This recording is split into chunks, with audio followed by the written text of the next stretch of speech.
అబ్బో ఏంటండో బఠానీ గారు పెద్ద పెద్ద కోతలు కోసిస్తున్నారు. ఇదిగో లక్ష్మి, నీకు మంచి శుభవార్త తెచ్చారు. ఏంటంటే మధ్యలో నువ్వేంటి ఏమైందంటే ఇంకా చెప్పేది ఏంటండి? ఇందు మూలముగా తెలుపడమేమనగా మోహన్ బాబు 3 రోజులు వస్తున్నాడు అని ఉత్తరం వచ్చింది.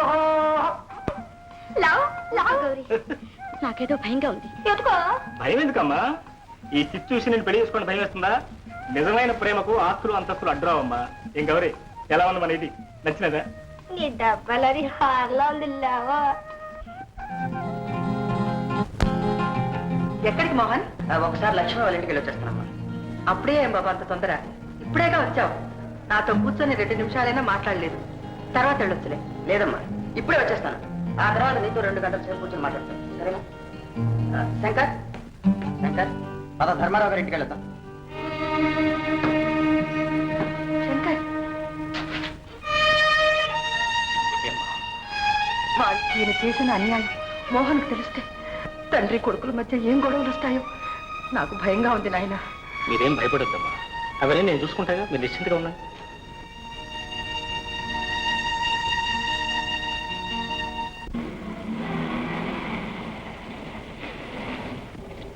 శంకర్, మావయ్య గారి ఇంటికి తీసుకొస్తాను, ఇక్కడ తీసుకొచ్చాను. అరే నీతో చెప్పడం మర్చిపోయినా, మీ మామయ్య గారికి పాతలు చాలకపోతే ఇక్కడ కొత్త బంగ్లా అద్దెకి తీసుకున్నాం. పెద్ద బంగ్లా.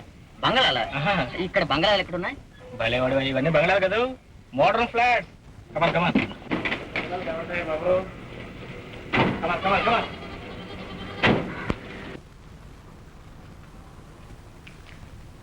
లక్ష్మి, లక్ష్మి. ఓ మోహన్, రా నాయనా, ఎప్పుడొచ్చావు? కులాసాగా ఉన్నావా? నా సంగతికి వెళ్ళి మావయ్య, ఈ ఇల్లు ఏమిటి, మీరు ఎక్కడ ఉండడం, కారణం ఏమిటి అని అడుగుతుంటే ఏమిటేమిటో చెప్తారు ఏమిటండి? అసలు ఏం జరిగింది? జరిగింది ఏదో జరిగిపోయింది బాబు, ఇప్పుడు అవన్నీ ఎందుకు? లక్ష్మి, నువ్వేనా చెప్పు, అసలు ఏం జరిగింది? మీరు ఇస్తేనా చెప్పు. చెప్పడానికే ఉంది బాబు, మీ నాన్న శంకర్. సరే, మీరెవరు చెప్పనక్కర్లేదు, నేను తిన్నగా వెళ్ళి మా ఫాదర్ని అడుగుతాను.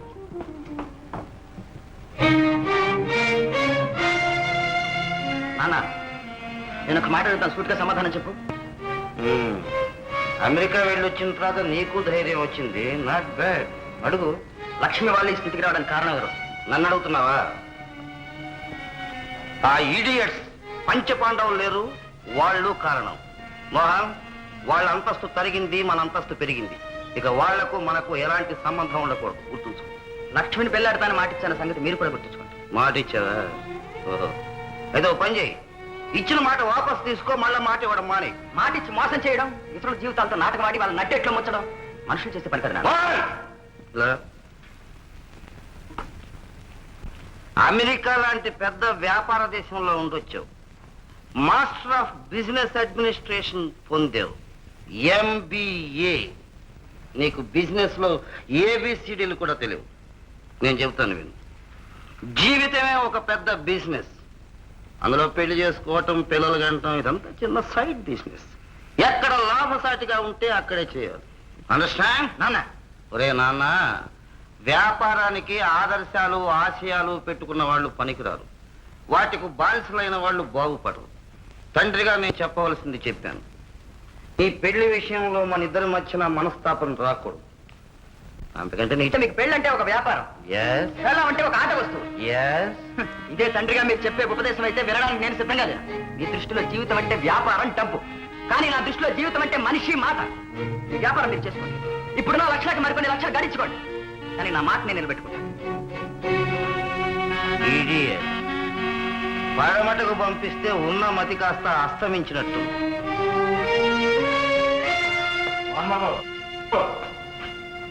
ఎక్కడికి రొసరొసలాడుతూ పెడుతున్నావు? ధైర్య సాహసే లక్ష్మి అన్నారు, ధైర్యంగా ఉండాలి. అందుకేగా ఇంట్లోంచి వచ్చేసాను. అరే పిచ్చాడా, నువ్వు ఇంట్లోంచి వచ్చేస్తే మాత్రం మీ నాన్నగారి మతి మారిపోతుందా? నేను మాట చెప్తాను ఉంటావా? చెప్పు శంకర్. అసలు మీ నాన్నగారు ఎలాంటి వాడో నీకు తెలుసా? హైదరాబాద్ విజయవాడ ట్రంక్ రోడ్డు మీద నడిపేటటువంటి పొగరమూత లారీ డ్రైవర్ లాంటి వాడు. మనం వెనక నుంచి హార్న్ కొడుతూ సైడ్ ఇవ్వు బాబు అని ఎంత మొత్తుకున్నా చస్తే సైడ్ ఇవ్వడు. అదే మనం జబర్దస్త్గా ఓవర్టేక్ చేసాం అనుకో, నోరు మూసుకుని సైడ్ ఇస్తాడు. అలాగే నువ్వు కూడా మీ నాన్నగారిని ఓవర్టేక్ చేయాలి. ఆయనతో అదంతా ఎలా కుదురుతుంది? అది సరేనయ్యా, వచ్చే ఆదివారం రాత్రి 8:20 మన ఇంట్లో ఒక స్వయంవరం పార్టీ ఉంది, నీకు తెలుసా? స్వయంవరం పార్టీ? అదేం పార్టీ? అదే ఈ ఊళ్ళో డబ్బున్న వాళ్ళంతా ఆ పార్టీకి వస్తారు. వాళ్ళ కూతుళ్ళు వాళ్ళ చెల్లెళ్ళు ఏది నీకు వయసైన వాళ్ళు ఆ స్వయంవరానికి వస్తారు. అది కాదు, నన్ను నలుగురికి పరిచయం చేయడానికి చెప్పాడు. నలుగురికి పరిచయం చేయడానికి కాదు, నలుగురిలో నిన్ను వేలం వేయడానికి. నువ్వు అమెరికా వెళ్ళి ఎంబీఏ గింబీఏ వెలబెట్టొచ్చావు కదా, అందుకని ఈ ఊళ్ళో ఎవరైతే నీకు ఎక్కువ డబ్బు ఇస్తాడో వాడి కూతురు నీకు ఇచ్చి సర్వమంగళ నామా. అలాగే అది మనకు కూడా మంచి సమయమే. ఆ 10 మంది పెద్దల సమక్షంలోనే మీ నాన్న నువ్వు ఓవర్టేక్ చేయాలి, ఆయనకి హైడ్రాలిక్ బ్రేక్ వేయాలి. వెరీ గుడ్, మంచి సలహా చెప్పు. ఈ రోజు నుంచి నువ్వు డ్రైవర్ కాదు. ప్రతి కుర్రవాడికి మీలాంటి శ్రీమంతుల పరిచయం అవసరం. వీడు చిన్నప్పుడు ఇంకింతలు ఎత్తకుండా బడికి పోతూ వస్తుంటే ఈ ప్రహ్లాదుడు ఏం బాగుపడతాడు అనుకునేవాడు. కానీ పెద్దలంతా వాడు గ్యారంటీగా పైకొస్తాడని చెప్పేవాళ్ళు. అయినా ఈ అభ్యర్థుల మీద నాకుండే అనుమానం ఉండేది. ఏదో మీ అందరి ఆశీస్సులు ఫలించాయి, సిరి సంపదలకు నిలైనటువంటి అమెరికా వెళ్ళాడు, ఎంబీఏ పాస్ అయ్యాడు. అది కాదు నా పాయింట్. బుద్ధిగా తిరిగి వచ్చాడే. మళ్ళా మీరంతా ఆశీర్వదిస్తే వీడికి ఒక బుద్ధిపడ్డ దగ్గర అనుకుంటున్నాను.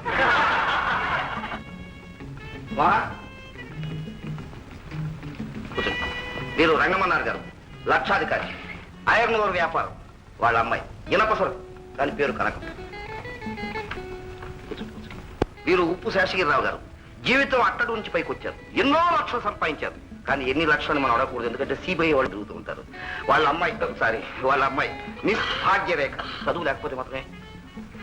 వీరు లాయర్ శ్రీనివాసరావు గారు, అబద్ధాన్ని నిజంగాను నిజాన్ని అబద్ధంగాను నిరూపించగల సమర్థులు. వాళ్ళ అమ్మాయి కాస్త కురిపోయిన లక్ష్మీ కటాక్షం సరస్వతి కటాక్షం 2 ఉన్నాయి. పేరు కోకీల ఎంఏ. వీరు పామర్తి వాసుదేవరావు గారు, 3 దఫాలు వరుసగా ఎమ్మెల్యేగా వచ్చారు. వారు ఎంత సంపాదించారో మనం అడగకూడదు, వారు చెప్పకూడదు. వాళ్ళ అమ్మాయి. నేను ఇంత ఉపన్యాసం చెబుతూ ఉంటే వీడు దుగ్గు చూస్తాడేంటండి? ఎందుకు దిగ్గు చూస్తా?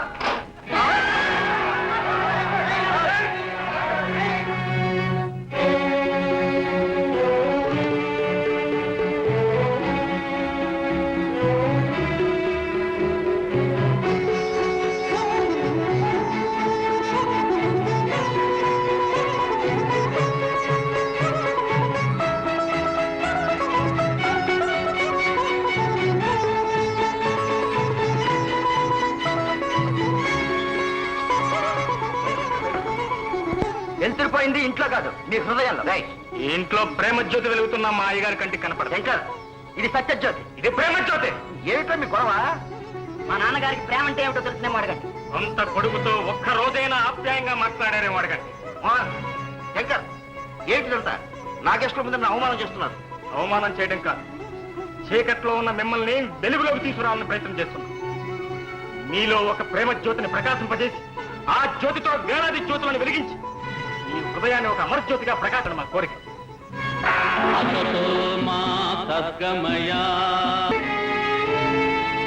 లేడీస్ అండ్ జెంట్మెన్, మీరు ఇవాళ అందరూ ఇక్కడికి ఎందుకు వచ్చారో నాకు తెలుసు. కానీ ఈ స్వయంవరానికి ముందే వధువు నిర్ణయం జరిగిపోయింది. ఒకప్పుడు ఆమె కూడా కలవారిపిల్లే, కానీ కర్మవశాన పేదలైంది. అంచేతనే మా నాన్నగారి దృష్టిలో నేను పెళ్లి చేసుకోవడానికి అనర్హురాలైంది. రేపు మీరైనా అంతే. నిజం చెప్తున్నాను, నేను ఆ పిల్లని ప్రేమించాను, పెళ్లి కూడా చేసుకుంటాను. నాకు పిల్లనివ్వాలన్న పేరాస్తో మీరంతా వచ్చి ఉంటే దయచేసి శీఘ్రం వెళ్ళిరండి. కామరాజు గారు, ఏంటండి నాటకం? మా పిల్ల కొంత పోయాలనుకున్నారా?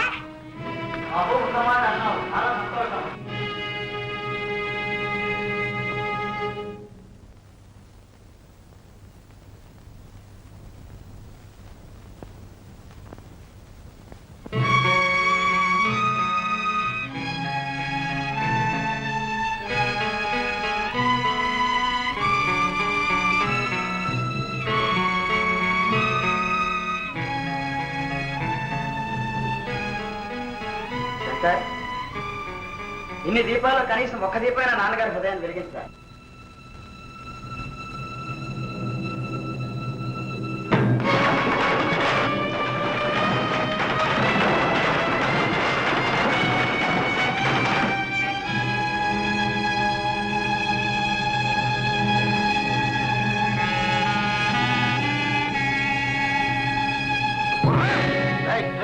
అదండి సార్, వదిలో. ఇప్పుడు అతను ఏం తప్పు చేశాడని అతని మీద అనవసరంగా చేసుకుంటున్నారు. నిజం చెప్పాయన. ఇప్పటికైనా మీ మనసు మార్చుకోండి సార్. మీసాలు వచ్చిన తర్వాత కొడుకుని మిత్రులాగా చూసుకోవాలి సార్. ఒరే శంకర్, నువ్వు కార్ డ్రైవర్ కాదురా, స్క్రూ డ్రైవర్వి. నా కొడుకు స్క్రూ ఇచ్చి తండ్రి కొడుకు విరోధం తీసుకొచ్చావు. అదిగా సార్ నేను చెప్పేది. నోరు మూయ్. నాకు చెప్పేంత ధైర్యం వచ్చినా నీకు? Get out. Come on. నువ్వు వెళ్ళు. ఆ డ్రైవర్ పెట్టే ముష్టి మెతుకులు దీన్ని పడుకుతున్నాడే, వాడి కూతురు చేసుకొచ్చావు. వెళ్ళు. పోతున్నాను. నీలాంటి వాడి తండ్రి అని చెప్పుకుని బ్రతకడం కంటే చావమే నయం. బాబు మోహన్, మోహన్! నడవలే. ఏమండి ఏమండి మోహన్ వెళ్ళిపోతున్నాడు. వాడిని పిలవండి. నా బిడ్డ నాకు దూరం చేయకండి. మీ కాలు పట్టుకుంటాను. నువ్వు నాతో పాటు రా.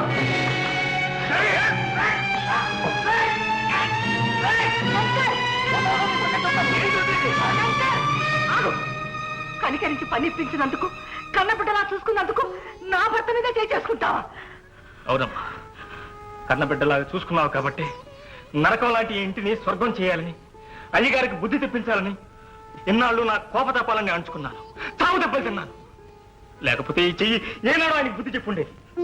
అమ్మా, ఇవన్నీ ఎందుకోసం, ఎవరి కోసం సహించారో నీకు తెలుసుమ్మా. నీకోసం అమ్మా, నీకోసం. నా మీద ఎవరు జాలి చూపించక్కర్లేదు. తక్షణం ఇంట్లోంచి వెళ్ళిపో.